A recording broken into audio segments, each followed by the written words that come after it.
Hello everyone, good morning, welcome back to my new vlog. સૌથી પહેલાં જય શ્રી કૃષ્ણ, જય માતાજી. અત્યારે હાલમાં વ્લોગની શરૂઆત કરી દીધી છે. અત્યારે હાલમાં વાગ્યા 11:30. હું 10:30 ઘરે આવી ગઈ હતી જોબેથી. મારી આજની જોબ હતી 5:30 થી 10:30. યસ. ધ્રુવ અને અંકિત બંને લોકો સ્ટોરમાં છે. રવિ ગયા છે બહાર ચક્કીને મૂકવા માટે. કાલે ચક્કી અમારા ઘરે આવી હતી, એને જવાનું છે શિકાગો. એને એરપોર્ટે મૂકવા ગયા.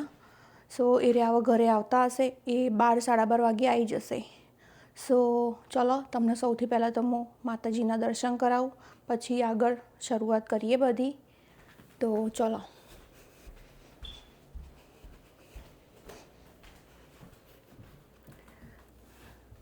જય માતાજી, જય વારાઈમાં, જય ગોગા બાપા. ગાઈસ, દીવો તો થઈ ગયો છે 10 વાગ્યાનો. બાકી જો બીજો એક તમને લુક બતાવું. આર્યો લુક જોઈ લો, કેવું લાગે? કમ્પ્લીટ લાગે ને? આ ઉપર વ્હાઈટ કલર અડી ગયો છે, ત્યાં હજુ એક ટચઅપ મારવો પડશે થોડો. કાલે આ કલર કર્યો તો. હવે છે ને રસોઈની તૈયારી કરીશું. મને કંઈ આઈડિયા નથી કે શું બનાવું. તો સૌથી પહેલાં હું ફ્રીજમાં ચેક કરીશ, બીજું બધું આડાવરું ચેક કરીશ, પછી જે હાથમાં આવે બનાવી દેવાનું. ચલો બનાવીએ જમવાનું, કેમ કે ઓલરેડી 11:30 વાગી ગયા છે. 1:45 થઈ ગયો છે. જમવાનું બધું રેડી થઈ ગયું. રોટલા બની ગયા, 2 રોટલા બની ગયા. શાક પણ બની ગયું. રવિ જમવા આવી ગયા. એમાંથી આ રોટલો અડધો તો હું ખાઈ જઈ. જો રવિનું ફેવરેટ વસ્તુ લઈને બેસી જાય. હવે પતશે તાન ચાલ મૂકશી. શું કહેવું? જો આ શાક બનાવ્યું, શું મસ્ત દેખાય, રસાવાળું તુરિયાનું શાક. ઓકે, આવ્યું.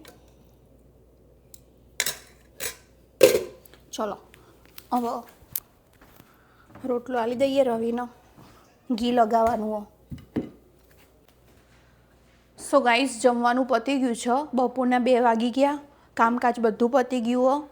જો આ બાજુમાં છે ને સરસ આજુ ખાલી એક બાકી એ મને ભૂખ નથી ને, એટલે પછી મેં રોટલો મારો નહોતો બનાવ્યો, પણ અત્યારે હાલ બનાવ્યો અમે. ચડી રહ્યો. બસ એનું એક વાસણ પડ્યું હો, બાકી બીજું બધું કામ પતી ગયું. એન્ડ આ સબ્જી જો.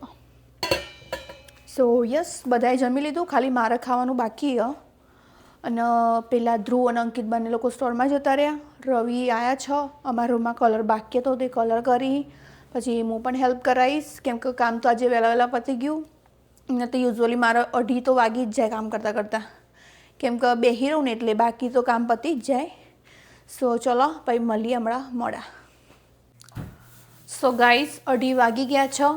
મેં તો ખાઈ લીધું. અમારા રૂમમાં કામકાજ ચાલે કલરનું, હું તમને બતાવું એકવાર. જો આ બધું તો થઈ ગયું હતું કમ્પ્લીટ, પણ આરે વોલ બાકી હતી, આરે બાકી છે. બસ આટલી જ બાકી અહીંયા રવિ બેહીન કલર કરી. જો હજુ તો એક જ હાથ માર્યો. હજુ બધું બાકી ખાસી, બંને બાયણા બાકી. પછી આ બાજુનું બાકી. અત્યારે હાલમાં તો મસ્ત એવો તડકો આવી રહ્યો બહારથી. જો છે ને રૂમમાં કેવો મસ્ત તડકો આવે. એન્ડ હું જાઉં છું અત્યારે અંકિતને લઈને વાળ કપાવવા માટે.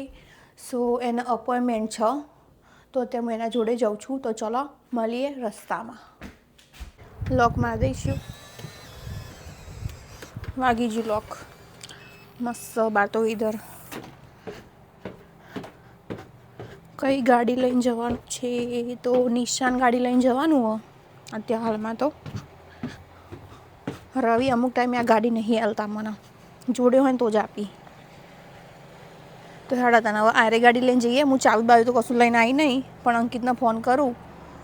મળીએ હમણાં મોડે તાન રસ્તામાં. જો બાકી 3:07 થઈ ગઈ છે બપોરની, અને અમે લોકો પહોંચી ગયા છીએ જે અંકિતને હેર કપાવવાના ત્યાં.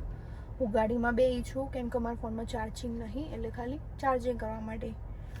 એન્ડ અંકિત જો પેલો બેઠો સામે, જો બતાવું, બેઠો. આ એનું લોકેશન છે. અહીંયા હેર કપાવવા આવીએ છીએ. સો યસ, ચલો આપણે તો બેહીને થોડો ફોન મંતરીએ. 3:07 થઈ ગઈ અને લો ફ્યુલ બતાવો પણ 38 માઇલ જ છે, એટલે વાંધો નહીં આવે, પહોંચી જઈશું ઘરે. અમારી એક્ઝિટ છે ને, અમે 26મી એક્ઝિટ ઉપર રહીએ અને અમે અત્યારમાં આવ્યા છીએ 24મી એક્ઝિટે. સો બસ પહોંચી જઈશું. સો ગાઈસ, અમે લોકો વાળ કપાઈને પાછા આવી ગયા છીએ અને જોવા અમારું એવું રૂડું ગામડું. યસ, કેમ કહીએ શાંતિનું વાતાવરણ હોય ને એટલે હું ગામડું જ કહું છું. કેટલું મસ્ત તમે જુઓ ખાલી આજુબાજુનો નજારો.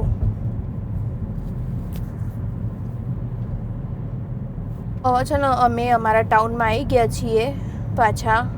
અમારા અહીંયાથી થોડું દૂર હતું, ગાડીમાં 15 મિનિટ જેટલું જ થાય, બહુ નહીં થતું. હવે ઘરે પહોંચીશું. ઘરે પહોંચવામાં 2-3 મિનિટની જ વાર. બાકી અહીંયાથી તમે હેડતા અમારા ઘરે જાઓ ને અહીંયા હાલમાં તો કલાક ઉપર થાય. ગાડીમાં તો 2-3 મિનિટ જ થાય.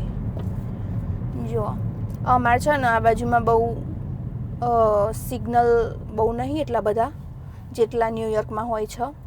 બહુ ઓછા હોય, ક્યાંક ભાગ્યે જ ક્યાંક જોવા મળે, અમુક અંતરે જ. સો ઘરે જઈએ અને સામે જો પવનચક્કી દેખાય જે ફર. ચલો ગ્રીન લાઇટ થઈ જઈએ આપણી. જોતા રહેજો તન અમારા રોડ ને અમારા આજુબાજુના નજારા. અને અત્યારે હાલમાં તો ને જબ્બર ગરમી પડે, જે તડકો હોય ને બળાય સ્કિનમાં એવો તડકો હોય હાલમાં. અને આર્યો જે રોડ છે ને એના ઉપર 35ની સ્પીડ લિમિટ. અત્યારમાં આપણે ગાડી જાય 40ની સ્પીડે.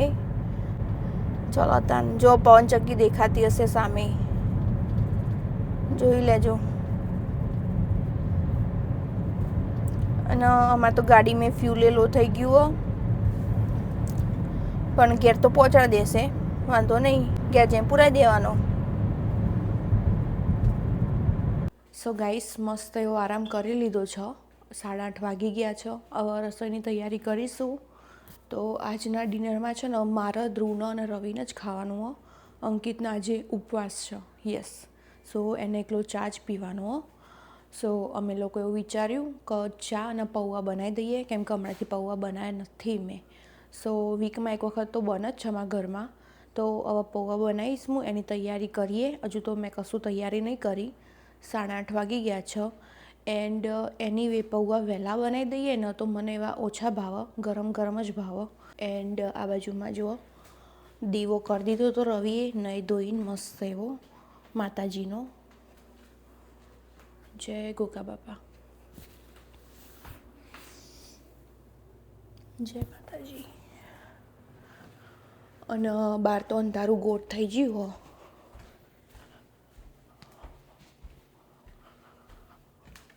જો દેખાય અંધારું અંધારું. ચલો હવે રસોઈની તૈયારી કરીએ. બાકી છે ને અંકિત તો ઘરે આવી ગયો હો, એને ટાઈમ પતી ગયો એટલે ઘરે આવી ગયો. રવિ કલર કામ કરીને દીવાબત્તી કરીને નીચે ગયા. ધ્રુવે નીચે છે સ્ટોરમાં. હવે 9 વાગે બંધ કરીને લોકો પણ આવશે. તો ચા મૂકવાનો અને પૌવા બનાવવાના. તો ચલો મળીએ બનાવીને પછી. સો ગાઈસ, 9 વાગી ગયા છે. હવે ધ્રુવ આવતો જશે. પૌવા બની ગયા, ચા પણ બની ગયો. અને જો આ બાજુમાં આજે તો પૌવા વધારે પલળી ગયા ને એટલે થોડા ખીચડી ટાઈપના થઈ ગયા આવા. ઓકે, એ તો મસ્ત મેં ચાખી લીધા, બહુ મસ્ત ટેસ્ટ આવી ગયો. બાકી આ બાજુ ચાય રેડી થઈ ગયો, આદુવાળો 3 જણાનો ચા. હવે ઢાંકીને મૂકી દઈએ, કેમ કે ઓલરેડી 9 અને 1 થઈ ગઈ. રવિ ઘરે આવી ગયા છે પણ હજુ ધ્રુવ નહીં આવ્યો, બસ આવતો જશે હવે ક્લોઝ કરીને. સો અમે લોકો પછી જમવા બેસીશું. આજે તો અમારા રૂમમાં અમે કલર કામ ચાલુ કર્યું હો, બપોરે કલર કર્યો તો અમે લોકોએ. યસ, હું તમને બતાવું. ચલો બધો સામાન બહાર કાઢ્યો હો અમારા રૂમનો. સો આજે રાતે ગમે તે કરીને પતાવવું પડશે, કેમ કે મને રૂમમાં આવું બધું પડ્યું હોય ને મને બિલકુલ પસંદ નહીં. આમ રગવા થાય આવું બધું આડવરું પડ્યું હોય ને એટલે. જો છો ને બાથરૂમમાં કલર કર્યો આજે. દેખાય આ બધો કલર મેં કર્યો અહીંયા. હજુ આ બાકી થોડો એવો. સો યસ, ચલો હવે રૂમની બહાર જઈએ. એટલે આજે આ પતાવવાનું છે. ક્લોઝેટ તો હજુ હાલ નહીં કરવાનું, બાકી આ રહ્યું તો શી ખબર રવિ કરી દીધું ના બાકી આ રહ્યું બાકી છે હજુ. સો અહીંયા કલર મારવાનો, આરો ડન થઈ ગયો. એને પાછળ મારવાનો, અહીંયા બીજો હાથ મારવાનો છે. સો આ બારી એમને કરી નાખી, પેલી બારી બાકી. બહુ રગવા થાય પણ શું કરો, હવે કલર કામ ચાલુ હોય તો હવે એવું તો રહેવાનું ઘરમાં, બધું આડવરું. બહુ સૂન પતી જશે હવે, કેમ કરો થોડું કામ કરીએ એટલે ખાસું લાંબુ ચાલો. સો વાંધો નહીં, ચલો મળીએ પછી જમી બમીને મોડા. સો ગાઈઝ, જમવાનું પતી ગયું છે, બધાએ જમી લીધું. હવે કલર કરવા જઈશું. કામકાજ આજે તો વહેલા પતાવી નાખ્યું છે. જો તમને બતાવું કેટલા વાગ્યા. હજુ તો 10 વાગ્યા નહીં એક્ઝેક્ટ, હજુ 9:57 જ થઈ ગયો. અને જો યુઝ્યુઅલી મારા કામ બાકી હોય બધું એમને એમ જ કિચન ઉપર પડ્યું હોય, પણ આજે કમ્પ્લીટ કરી નાખ્યું. આજે તો પોતાને બધું ધોવા નાખ્યું, આમાં ગરમ પાણી ભરી રાખ્યું. સો યસ, મારા કામ કરવું હોય ને તો હું 5 મિનિટમાં કરી દઉં, ના કરવું હોય ને તો 5 કલાકે થાય, એવું છે કામકાજ મારું. સો ચલો મળીએ આવતીકાલે નવા વ્લોગમાં નવી સવાર સાથે. કેમ કે હવે છે ને કપડાને એવું ચેન્જ કરીને સીધા કલર કરવા જઈશું. સો તમને આવતીકાલે ફાઇનલ લુક બતાવીશ અમારા રૂમનો. સો બધાને જય શ્રી કૃષ્ણ, જય માતાજી, બાય બાય.